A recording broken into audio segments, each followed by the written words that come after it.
ప్రతి ఒక్కరికి కళ ఉంటుంది. ఆ కళను సాకారం చేసుకోవడం చాలా కష్టం. అందులో సినిమా ఇండస్ట్రీలో తన కళను నిరూపించుకోవడం ఇంకా కష్టంగా ఉంటుంది. అటువంటి మహబూబ్నగర్ జిల్లాకు చెందినటువంటి వ్యక్తి ఆద్య హనుమంతు. ఆద్యకున్నటువంటి కళ ఎలాంటి కళ అంటే సినిమా ఇండస్ట్రీలో అనేక మంది ప్రముఖ నటుల యొక్క వాయిస్ ఇచ్చేటటువంటి గొప్ప, అలాంటి గొప్ప వాయిస్ని మగవాళ్ళకి కాదు ఆడవాళ్ళకి ఇచ్చి చూపించాడు. తన టాలెంట్ చూపించుకున్నాడు. ప్రస్తుతం మనతో ఆద్య హనుమంతు ఉన్నాడు. వారితో మాట్లాడే ప్రయత్నం చేద్దాం. ముందుగా ఆర్టీవీ నుంచి కంగ్రాచులేషన్స్. Thank you sir. ఎందుకంటే పాలమూరు అనగానే మహబూబ్నగర్ జిల్లా చాలా వెనుకబడిన జిల్లాగా ఉంటుంది, పేరు వచ్చేసింది. కానీ ఇలాంటి మహబూబ్నగర్ జిల్లాలో ఒక ఆనుముత్యంలాగా వెలుగు వెలిగించినటువంటి వ్యక్తి ఆద్య హనుమంతుగా చెప్పుకోవచ్చు. అసలు మీ యొక్క జర్నీ ఎలా స్టార్ట్ అయింది? మీ యొక్క జన్మస్థలం ఎక్కడ, మీరు పుట్టింది, మీ చదువు ఎక్కడ, ఏం చెప్తారు? నా పేరు ఆద్య సార్. యాక్చువల్లీ నేను ఇక్కడే మహబూబ్నగర్ డిస్టికే. సో నా ప్రైమరీ స్టడీస్ వచ్చేసి ఇక్కడే జరిగాయి. ఆయన సెకండరీ స్టడీస్ వచ్చేసి హైదరాబాద్ కర్ణాటక ఏరియాలో జరిగాయి. ఆయన గ్రాడ్యుయేషన్ అండ్ పోస్ట్ గ్రాడ్యుయేషన్ వచ్చేసి బెంగళూరులో జరిగాయి. ఇంకా అవన్నీ చూసుకుంటే ఇంకా అమ్మ నాన్న వచ్చేసి ఇప్పుడు ప్రస్తుతం కర్ణాటకలోనే ఉన్నారు. సో నేను ఇప్పుడు ఇంకా బెంగళూరులో స్టడీస్ చేస్తున్నాను. సినిమా ఇండస్ట్రీలోకి అడుగుపెట్టారు, డాక్టర్ కోర్స్ చేశారు, డాక్టర్ అయ్యారు. కానీ రెండు పడవల మీద రెండు కాళ్ళు పెట్టి ప్రయాణం చేస్తున్నట్లుగా అనిపించట్లేదా? ఒకవైపు డాక్టర్, ఒకవైపు సినిమా ఇండస్ట్రీకి సంబంధించింది, ఎలా చూస్తారు? అంటే సముద్రంలో రెండు పడవ ప్రయాణం అనేవి కొంచెం క్రిటికల్గానే ఉంటుంది. బట్ కొన్నిసార్లు మనం అనుకున్నది, మనకి ఇష్టమైంది, కొంచెం కష్టమైన చేయొచ్చు అనుకుంటే అది మనం ఏది ఇష్టపడతామో అది మాత్రం చేయొచ్చు. స్టడీస్తో పాటు నాకు డబ్బింగ్ కూడా, సింగింగ్ కూడా చాలా ఇంట్రెస్ట్ కాబట్టి కొంచెం అవి నాకు కొన్నిసార్లు కష్టంగానే అనిపిస్తాయి సార్. ఎందుకంటే 100 కిలోమీటర్స్ ట్రావెల్ చేయాల్సి వస్తుంది. సో ఓవర్ నైట్ ట్రావెల్స్ కానీ, సో అది నాకు జనరల్గా అయిపోయింది. కొంచెం కష్టమే కానీ ఇష్టం. అంటే ప్రధానంగా మీరు ఫిలిం ఇండస్ట్రీకి రావడము, ఈ డబ్బింగ్ ఆర్టిస్ట్ని సెలెక్ట్ చేయడం చాలా చిన్నప్పటి నుంచే చేస్తున్నట్టుగా అని తెలిసింది మాకు.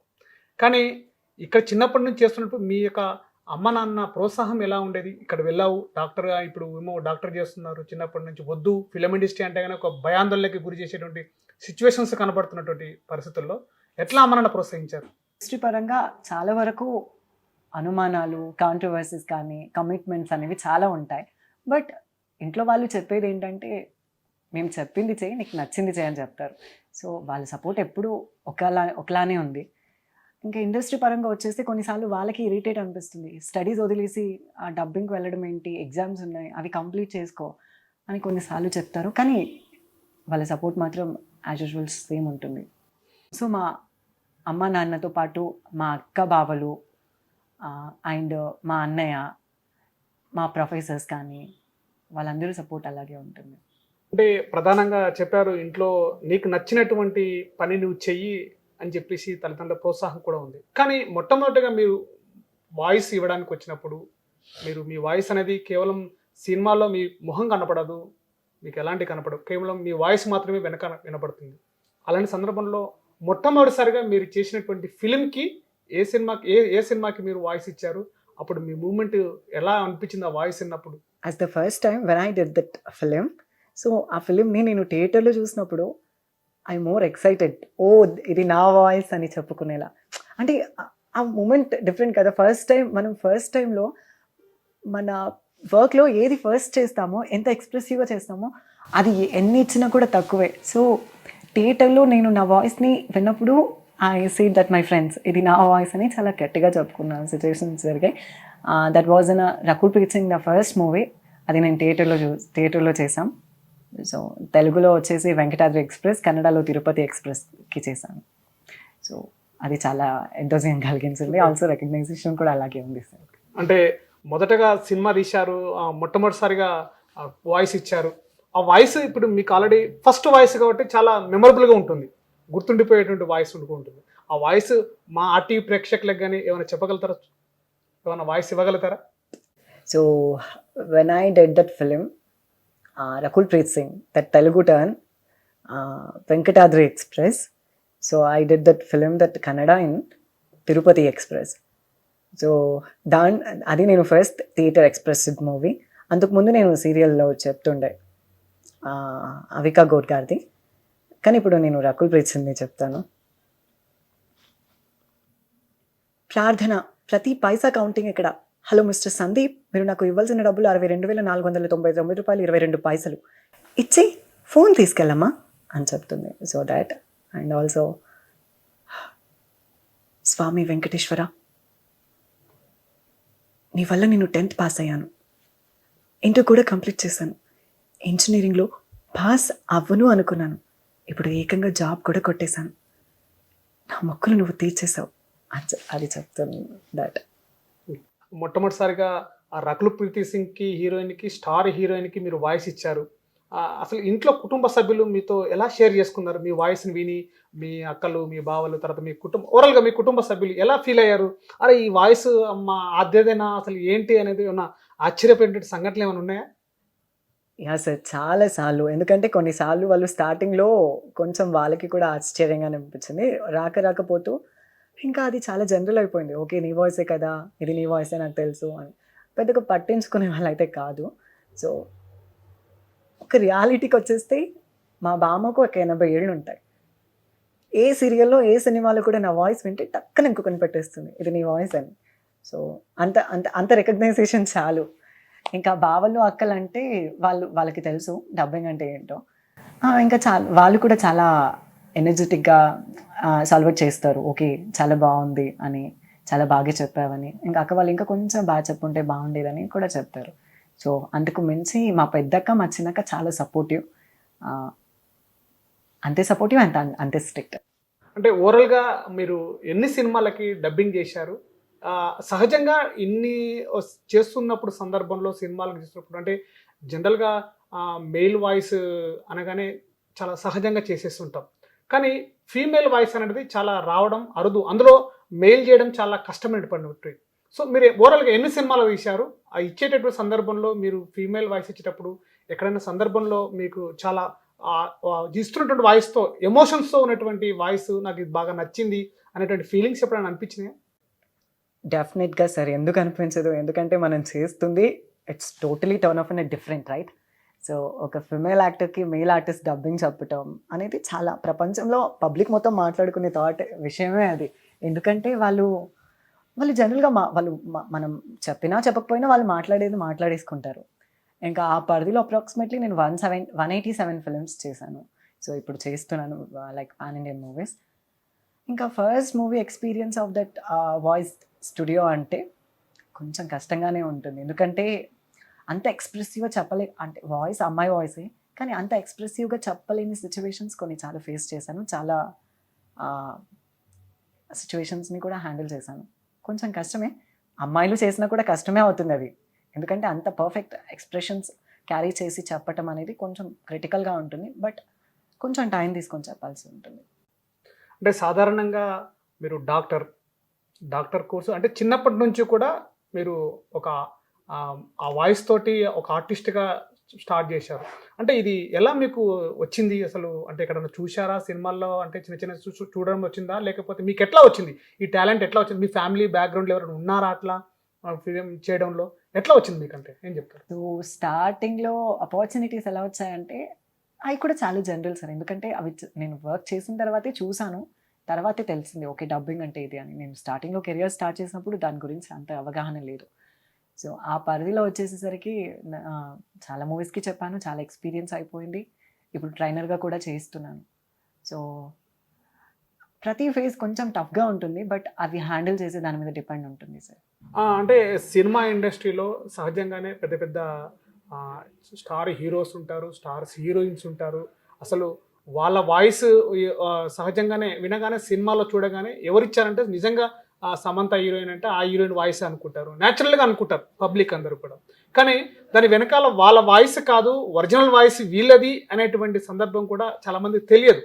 సో అలాంటి సందర్భాల్లో మీరు వెళ్ళినప్పుడు వాయిస్ ఇస్తున్నప్పుడు స్టార్ హీరోయిన్స్ కానీ అలాంటి ఎంతమందితో మీరు స్టార్ హీరోయిన్స్తో మీరు చేశారు, ఆ వాయిస్ ఇచ్చారు, ఎట్లా అంటే ఏం చెప్తారు వాళ్ళకి? ఫస్ట్ ఇండస్ట్రీ పరంగా చాలా మంది యాక్టర్స్తో చేశాను, కో యాక్టర్స్తో చేశాను, సీరియల్ యాక్టర్స్తో చేశాను. బట్ అందరితో నాది చాలా బాండింగ్ అనేది చాలా జనరల్గా ఉంటుంది సార్. సో ఎప్పుడైతే నేను ఆ స్టార్ హీరోయిన్కి చెప్పాను అనే విషయం వచ్చినప్పుడు తను చాలా ఫస్ట్లో చాలా జనరల్ హీరోయిన్, చాలా నార్మల్ హీరోయిన్. ఎప్పుడైతే తను ఒక పొజిషన్కి వెళ్ళి ఉంటుందో వి ఆల్సో ప్రౌడ్, ఎందుకంటే మేము కూడా ఆ పార్ట్ ఆఫ్ బీయింగ్ జర్నీలో పార్ట్గా ఉన్నాము అని అనుకుంటాం. సో వాళ్ళతో మా బాండింగ్ చాలా క్లోజ్గా ఉంటుంది, అంటే పాజిటివిటీగా ఉంటుంది. ఇంకోటి అదృష్టం ఏంటంటే ఎవరో నటించిన దానికి మా వాయిస్ సెట్ అవుతుంది, అది న్యాచురల్గా సెట్ అవుతుంది అప్గా అన్నప్పుడు ఫీల్ చాలా ప్రౌడ్ కదా, మేము కూడా హీరోయిన్లా ఫీల్ అవుతాం, మేము కూడా హీరోలా ఫీల్ అవుతాం. సో ఒక మనిషి వాయిస్ని విని రికగ్నైజ్ చేస్తున్నాడు అంటే అంతకు మించి వేరే ఇంకా ఏ అవార్డు అక్కర్లేదు. అంటే ప్రధానంగా పెద్ద పెద్ద స్టార్ హీరోయిన్స్కి మీరు చేశారన్నారు. అంటే దాంట్లో మీకు ఆ స్టార్ హీరోయిన్ వాయిస్ చాలా నచ్చింది, నేను దీన్ని చేస్తే ఇంకా చేయాలనిపిస్తున్నటువంటి హీరోయిన్ వాయిస్ మా ప్రేక్షకుల కోసం ఏమన్నా చెప్పగలుగుతారా? ఆల్మోస్ట్ అందరికీ తెలిసినట్టు అన్ని హీరోయిన్స్కి చెప్పినట్టుగానే సాయి పల్లవిని అందరికీ తెలుసు. ఆల్మోస్ట్ అదే టర్న్ ఆఫ్ ఎరాలో నాకు బాగా ఇంకా కనెక్ట్ అయిన క్యారెక్టర్స్ కొన్ని ఉన్నాయి. సీతారామంలో మృణాల్ ఠాకూర్ కానీ, నానిలో మృణాల్ ఠాకూర్ కానీ. సో ఆ హీరోయిన్ చాలా ఇష్టం. యాక్చువల్లీ నాని మూవీస్కి వచ్చేసరికి నేను నానికి చాలా పెద్ద ఫ్యాన్. సో తన మూవీస్లో ఎంతో చిన్నపాటి క్యారెక్టర్స్కి డబ్బింగ్ చెప్పినా కూడా we feel proud. National award కన్నా చాలా పెద్ద ఆనందం. అలాంటి క్యారెక్టర్స్లో మన తెలుగు సింగర్ చిన్మయ్ గారు చాలా వరకు డబ్బింగ్ చెప్తారు. సో నేను ఆ పార్ట్ ఆఫ్లో చెప్పిన మూవీ వచ్చేసి హాయ్ నాన్న. హాయ్ నాన్నలో ఒక డైలాగ్ ఉంటుంది, రాజ్ ఒక్కసారి చెప్పు నేను ఇష్టమని, అన్నీ వదిలేసి వచ్చేస్తాను. నీ మీద ప్రేమో ఇష్టమో ఏది తెలియదు, కానీ నువ్వంటే నాకు ఇష్టం. ఒక్కసారి నిజం చెప్పు, నేనంటే ఇష్టమా అని చెప్తుంది. ఆల్సో హర్ష గురించి చెప్పాలంటే నువ్వు ఎలా చెప్తావు, ఎలా ఎక్స్ప్లోర్ చేస్తావు అంటే తను మొత్తంగా మర్చిపోయావా విరాజ్? నువ్వు సూర్య సినిమాని చూడటానికి వచ్చినప్పుడు సినిమాని చూడకుండా నువ్వు నన్నే చూసావు, అప్పుడు బాగా నచ్చింది అని ఇదే సినిమా. ఆల్సో మీ హీరో చెప్పిన దానికన్నా ఈ హీరో చెప్పింది బాగా నచ్చింది అని చెప్తుంది. ఓ హీరో నీకు ఒక చిన్న గిఫ్ట్ అని, అంటే మూవీ ఇంకా రిలీజ్ అవ్వలేదు, 27కి రిలీజ్ ఉంది. అది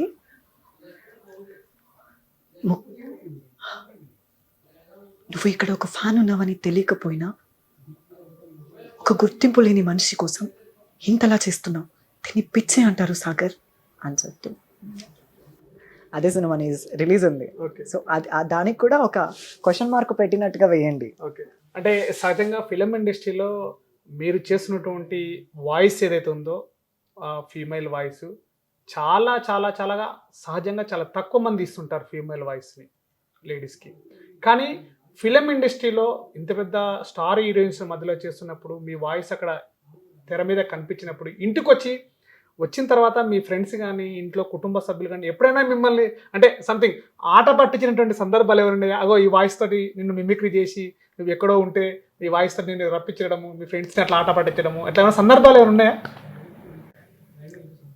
ఫ్యామిలీ విషయానికి వచ్చేస్తే ఫ్యామిలీకి నన్ను చిన్నప్పటి నుంచి చూస్తుంటారు కాబట్టి వాళ్ళు వినుంటారు కాబట్టి చాలా జనరల్ అది విషయం.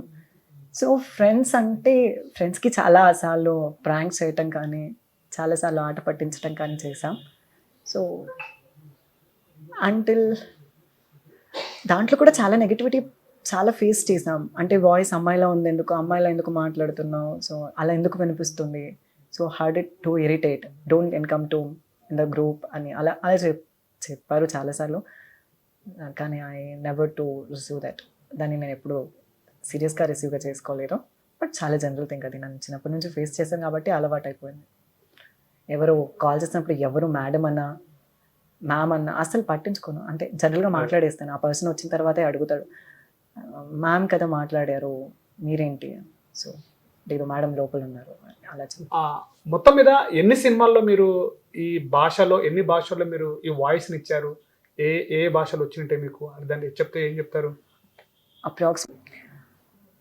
Approximately I did that 187 films in our overall languages, Telugu, Kannada, Tamilam, Malayalam and the Bengali, Hindi films lo.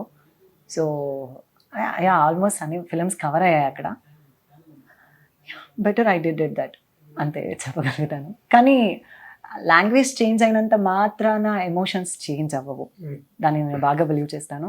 అది ఏ లాంగ్వేజ్ అయినా సరే పర్ఫెక్ట్గా ఎమోషన్ని మాత్రం కవర్ చేసుకుని చెప్తాను. అంటే ఇప్పటివరకు తీసినటువంటి మీరు చేసినటువంటి ఈ మూవీస్లో ఎన్ని మూవీస్కి మీకు బెస్ట్ ఒక అవార్డు కానీ లేకపోతే ఏదైనా ఉత్తమ అవార్డు కానీ ఇట్లాంటి ఫిలిం ఇండస్ట్రీ నుంచి ఏమైనా వచ్చినటువంటి అవార్డ్స్ ఏమైనా నేషనల్ అవార్డ్స్ ఏమైనా పంచుకున్నారా? సార్ ఆల్మోస్ట్ అంటే చాలా మూవీస్కి వర్క్ చేశాం. ఆ వర్కింగ్ పక్కన పెట్టేస్తే చాలా అవార్డ్స్ వచ్చాయి, అంటే రికగ్నైజ్డ్ అవార్డ్సే. కానీ కొన్ని కొన్ని అవార్డ్స్ ఉంటాయి కదా, చాలా మనల్ని రిప్రజెంట్ చేసుకోవడానికి. 2022లో బెస్ట్ వాయిస్ ఓవర్ అవార్డు వచ్చింది, అండ్ 23లో నేషనల్ అవార్డు వచ్చింది. సో అవి నా కెరియర్ని చాలా హైప్లోకి తీసుకెళ్ళాయి, అంతే బ్యాలెన్స్డ్గా ఉన్నాయి. లోకి అయితే వెళ్ళలేదు, లోకి వెళ్ళినా కూడా అది లో అని నేను ఎప్పుడు అనుకోను సార్. సో మొత్తం మీద కూడా ఇన్ని సినిమాలకి మీరు డబ్బింగ్ ఆర్టిస్ట్గా చేశారు, అటు కుటుంబం నుంచి కూడా చాలా ప్రోత్సాహంగా ఉంది, తర్వాత అన్ని ఒడిదుడుకులను కూడా తట్టుకొని మీరు నడుస్తున్నారు ఈ ఈ ఫిలిం ఇండస్ట్రీలో.